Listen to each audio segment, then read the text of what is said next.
মশলাগুলো দিয়ে মাংসটাকে ভালো করে ঘেটে নিচ্ছি। এটাকে এখন ভালো করে কষতে দেব। 2 মিনিটের জন্য ঢাকা দিয়ে মাংসটাকে এখন উল্টে দিলাম।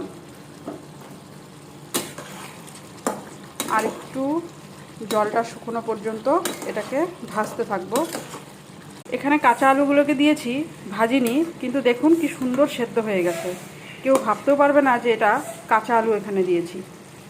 খুব সুন্দর সেদ্ধ হয়ে গেছে। দেখুন মাংসটা কি সুন্দর একদম কষানো হয়ে গেছে এবং তেল এবং জলটা দুটোই শুকিয়ে নিয়েছে। বেশ সুন্দর তেলও ছাড়ছে। এখন একটু স্বাদ মতো চিনি দিয়ে দেব। এখন স্বাদ মতন একটু চিনি দিয়ে দিলাম। দেখুন মাংসটা খুব সুন্দর কষানো হয়ে গেছে, একদম ভুনো মাংস যেটাকে বলে। এবার যে যেরকম ঝোল খাবে সেরকম পরিমাণ জল দিয়ে দিতে হবে। রান্না কমপ্লিট। এবার উপরে একটু কাঁচা লঙ্কা কুচি ছিটিয়ে দিয়ে মাংসটাকে